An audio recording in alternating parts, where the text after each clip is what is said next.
चलिए, this is 12th chapter of your physics और यहाँ पे सबसे पहले स्टार्ट कर रहा हूँ मैं। इलेक्ट्रिसिटी क्या होता है? इलेक्ट्रिसिटी का मतलब होता है द प्रेजेंस और या फिर फ्लोट चार्ज। वैसे मैंने तुम्हें इलेक्ट्रिसिटी के बारे में कुछ और बताया था। Electricity is the branch of physics that deals with the study of different type of charges. अलग अलग टाइप के जो चार्जेस होते हैं उनकी स्टडी कैसी होती है, उनके बारे में हम इलेक्ट्रिसिटी में पढ़ते हैं या सीखते हैं। ठीक है, तो चार्ज क्या होता है? चार्ज जो है वो आप कह सकते हैं ये एटम की प्रॉपर्टी होती है। बिकॉज आपको पता है 9th में आपने एटम का चैप्टर पढ़ा था जिसमें आपको समझाया गया होगा कि एटम के 3 सब एटॉमिक पार्टिकल्स होते हैं and they are electron, proton and neutron, जिसमें से आपके प्रोटॉन और न्यूट्रॉन जो है वो न्यूक्लियस में प्रेजेंट होते हैं, ऑलराइट, और जो इलेक्ट्रॉन होते हैं वो न्यूक्लियस के बाहर जो ऑर्बिट्स होती है, जो शेल्स होती है, उसमें रिवॉल्व करते हैं, मूव करते रहते हैं, ऑलराइट। जिसमें से जो प्रोटॉन है वो पॉजिटिवली चार्ज होता है, न्यूट्रॉन पे कोई चार्ज नहीं होता, और इलेक्ट्रॉन नेगेटिवली चार्ज होता है। और यहाँ पे हम जिस चीज के बारे में सबसे ज्यादा बात करेंगे इलेक्ट्रिक चार्जेस की, वो इलेक्ट्रॉन्स ही है। बिकॉज इलेक्ट्रिसिटी के लिए रिस्पॉन्सिबल जो सब एटॉमिक पार्टिकल्स हैं वो इलेक्ट्रॉन्स होते हैं एंड उनके फ्लो को ही हम क्या कहते हैं? इलेक्ट्रिक चार्ज कहते हैं, राइट। तो चार्ज क्या है? ये एक प्रॉपर्टी है एटम की एंड इट में भी पॉजिटिव हो सकते हैं और नेगेटिव हो सकते हैं, डिपेंड अपॉन। इसीलिए जो वायर होती है वो दो होती है, एक पॉजिटिव वायर होती है और एक नेगेटिव, यानी कि एक को हम क्या बोलते हैं? लाइव वायर बोलते हैं और दूसरे को न्यूट्रल वायर बोलते हैं, राइट। तो like charges REPL each other. अब ये कुछ प्रॉपर्टी है चार्जेस की। अगर आप पॉजिटिव चार्जेस एक दूसरे के सामने रखोगे तो वो चार्जेस क्या करेंगे? ठीक है, रिपल करेंगे, चाहे वो नेगेटिव हो या पॉजिटिव हो। एक इलेक्ट्रॉन दूसरे इलेक्ट्रॉन के सामने आएगा तो रिपल्शन करेगा, एक प्रोटॉन दूसरे प्रोटॉन के सामने आएगा तो भी रिपल्शन करेगा। लेकिन जो अनलाइक चार्जेस है, जैसे एक पॉजिटिव चार्ज है और एक नेगेटिव चार्ज है, तो क्या करेंगे? अट्रैक्ट करेंगे, राइट।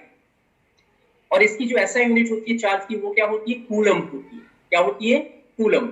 इसके बाद जब ये चैप्टर खत्म हो जाएगा तो मैं आपके साथ एक पीडीएफ शेयर करूंगा इलेक्ट्रिसिटी की, ठीक है, जैसे मैंने पिछले दी थी। तो आप चाहो तो इस पीडीएफ की फोटो कॉपीज निकलवा सकते हो किसी भी कैफे में जाके, और वो नोट्स आपके पास अवेलेबल हो जाएंगे परमानेंट पूरे साल के लिए। ओके, तो ओके, लेट्स कंटिन्यू। ये मैंने आपको चार्जेस के बारे में थोड़ा कुछ बताया। अब बात करते हैं चार्ज होता क्या है। चार्ज जो है वो एक, आप कह सकते हो, सिंपली प्रॉपर्टी होती है जिसके ऊपर या तो नेगेटिव या फिर पॉजिटिव वैल्यूज होती है, और वो अगर मूव करते हैं किसी भी सर्किट के अंदर, किसी भी कंडक्टर के अंदर, तो उस फ्लो ऑफ चार्जेस को हम क्या कहते हैं? इलेक्ट्रिक करंट कहा जाता है, that is called electric current. अगर हम चार्ज की बात करें तो यहाँ पे हमें दिया हुआ है कि चार्ज ऑन वन इलेक्ट्रॉन, एक इलेक्ट्रॉन पे जो चार्ज होता है आपका, दैट इज -1.6 into 10⁻⁻19 कूलम होता है। 1.6 into 10⁻⁻19 कूलम। कूलम मैंने अभी आपको बताया, this is the SI unit of charge. Okay, और इलेक्ट्रॉन के लिए आप नेगेटिव साइन यूज करेंगे, प्रोटॉन के लिए आप पॉजिटिव साइन यूज करेंगे। न्यूट्रॉन पे कोई साइन नहीं होता है बिकॉज जो न्यूट्रल होता है उसपे कोई चार्ज शो नहीं होता। नंबर ऑफ इलेक्ट्रॉन 1 कूलम के अंदर जो होते हैं, ये एक नंबर का क्वेश्चन आपका आ जाता है अक्सर, ठीक है, कि calculate the number of electron present in 1 coulomb charge. तो जब आप उसको कैलकुलेट करेंगे तो उसके लिए फॉर्मूला होगा आपके पास Q = N × E। तो Q आपके पास टोटल चार्ज है जो कि 1 कूलम दिया हुआ है, N नंबर ऑफ इलेक्ट्रॉन आपको निकालने हैं, और E इलेक्ट्रॉन की वैल्यू है जो आपको अभी मैंने बताई, दैट इज -1.6 into 10⁻⁻19। अब आप इस फॉर्मूले में इसको पुट करेंगे, ठीक है, तो आपके पास N निकल जाएगा। N निकालने के लिए इस फॉर्मूले को आप थोड़ा मॉडिफाई कर सकते हो। ये N = हो जाएगा Q/E, and then you can calculate, और आपकी जो वैल्यू आएगी N की, that will be approx 6.25 into 10⁻18। और इसमें कोई यूनिट नहीं लगाओ क्योंकि नंबर की कोई यूनिट नहीं होती है, रिमेंबर इट। तो ये क्वेश्चन अक्सर एग्जाम में आपसे पूछा जाता है and you need to know about this thing. तो यहाँ पे देखिए इन्होंने हर एक चीज के बारे में बता दिया जो मैंने आपको बताया। E इलेक्ट्रॉन का चार्ज है, एक इलेक्ट्रॉन का charge which is 1.6, alright. Q आपके पास नेट चार्ज है 1 कूलम, और नंबर ऑफ इलेक्ट्रॉन आपको कैलकुलेट करने थे। तो ये फॉर्मूला यहाँ पे आपके पास जो है बन जाता है और इससे आप इसको कैलकुलेट कर सकते हो। अब इलेक्ट्रिसिटी के अंदर हम दो कैटेगरी पढ़ते हैं। इलेक्ट्रिसिटी को हम दो कैटेगरी में स्टडी करते हैं। पहली जो होती है वो स्टैटिक इलेक्ट्रिसिटी होती है, और दूसरी जो हमारी होती है वो करंट इलेक्ट्रिसिटी।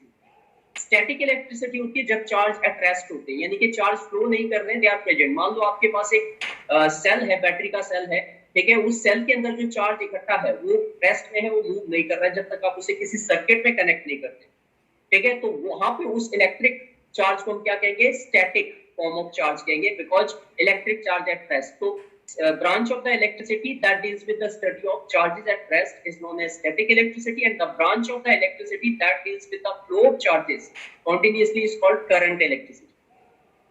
ओके, लाइक अभी मैं आपसे बात कर रहा हूं तो ये जो हमारा कंप्यूटर इसमें इलेक्ट्रिसिटी फ्लो कर रही है तभी ये काम कर रहे हैं, दैट्स व्हाई मैं ये कह सकता हूं कि हम जिस इलेक्ट्रिसिटी का भी यूज कर रहे हैं वो करंट इलेक्ट्रिसिटी। ऑलराइट, अब आगे देखिए करंट क्या होता है। सिंपल भाषा में आप ये कह सकते हो कि जब flow of charges is called simply current. Current का मतलब बहना होता है, इसलिए आपने करंट के लिए कई वर्ड सुने होंगे, जैसे वाटर करंट होता है, एयर करंट होता है। तो वाटर करंट का मतलब है जब पानी बह रहा है, ऑलराइट। एयर करंट का मतलब है जब एयर फ्लो कर रही है। ऐसे ही जब चार्ज फ्लो करते हैं तो उसको क्या बोलते हैं, इलेक्ट्रिक करंट बोलते हैं, that what we call electric current, and it is flow charge per unit time. एक यूनिट टाइम यानी कि 1 सेकंड में या 1 मिनट में या 1 आवर में कितना चार्ज फ्लो कर रहा है किसी पर्टिकुलर यूनिट एरिया में से, उसको हम उसका करंट कहते हैं, रिमेंबर इट। और करंट का जो फॉर्मूला आपके पास है वो यहाँ पे देखिए, करंट इज इक्वल टू होता है net charge divided by time. तो करंट के लिए आप जो सिंबल यूज करेंगे वो आई होगा, ठीक है। चार्ज के लिए मैंने आपको बताया कैपिटल क्यू होगा और टाइम के लिए स्मॉल टी होता है। ये फॉर्मूला आपको याद रखना है। This formula is very very important because इससे सारे न्यूमेरिकल आपके सॉल्व होंगे। इस चैप्टर के अंदर से न्यूमेरिकल्स आते हैं, डेरिवेशन आती है, रीजनिंग के क्वेश्चन आते हैं, एडवांटेज डिसएडवांटेज आते हैं। These are some of the important part of this chapter. This chapter is really really very very important because बहुत कुछ फिजिक्स के ज्यादातर क्वेश्चन इस चैप्टर में से बनते हैं। अब ऐसा यूनिट देखिए हम करंट की, तो करंट की ऐसा यूनिट होती है एम्पियर। इसको डिनोट करोगे आप कैपिटल लेटर ए से, ऑलराइट। और current is measured by the ammeter. जिस इंस्ट्रूमेंट से आप करंट मेजर कर सकते हो किसी भी सर्किट के अंदर उसको कहते हैं एमीटर, ऑलराइट। और इसके अलावा छोटी यूनिट यहाँ पे इन्होंने दे रखी है मिली एम्पियर, माइक्रो एम्पियर। ये आप एक मान के चलिए कि अगर हम 1 एम्पियर का हजारवां या 1 लाखवां हिस्सा निकालें तो मिली एम्पियर और माइक्रो एम्पियर में काउंट किया जाएगा। So these are some of the important terms and you should know them very well. Next आते हैं अमीटर की बात करते हैं। ये जो पिक्चर आपको अपने स्क्रीन पे नजर आ रही है ये एक अमीटर की पिक्चर है। तो जब हम स्कूल में अगर हम होते या स्कूल जब ओपन होंगे तो उस टाइम पे जब लैब में आप जाओगे तो वहां पे आपको इस तरीके के डिवाइसेस हम दिखाएंगे और ये अमीटर है। और ये जो अमीटर है ये क्या करता है, यहाँ इसमें देख सकते हो एक ब्लैक कलर का लोब है और एक जो है रेड कलर का है। और इन दोनों को जैसे ही हम ब्लैक को कनेक्ट करते हैं किससे, न्यूट्रल वायर से, और जो रेड को कनेक्ट करते हैं वो हम करते हैं आपका लाइव वायर से। तो इसको कनेक्ट करने के बाद ये बता देगा मीटर कि हमारे सर्किट के अंदर से कितना करंट फ्लो कर रहा है। तो दिस इज अ डिवाइस। तो डेफिनेशन क्या बनती है, a device that can measure the electric current in a circuit is called ammeter. It has low resistance, इसका रेजिस्टेंस काफी लो होता है, and it always connected in series, और हमेशा इसे हम सीरीज में कनेक्ट करते हैं। ये सारे के सारे जो पॉइंट्स मैं बता रहा हूँ they are something that is the part of your MCQ type of questions जो आपसे पूछे जाएंगे, ध्यान दीजिएगा इस पर। ओके, उसके बाद आगे आते हैं, ये सर्किट डायग्राम है हमारे पास। इस सर्किट डायग्राम के अंदर अगर आप ध्यान से देखो तो यहाँ पे एक बल्ब लगा हुआ है, नीचे आपके पास एक की लगी हुई है, बैटरी लगी हुई है और बीच में इसमें डिस्कनेक्ट किया हुआ है, ठीक है। ये तार कनेक्टेड होनी चाहिए। तो अगर ये वायर ऐसे कनेक्ट कर देंगे तो हमारा ये सर्किट कंप्लीट है। तो सर्किट को हम जनरली 2 कैटेगरी में समझते हैं, ओपन सर्किट और क्लोज सर्किट।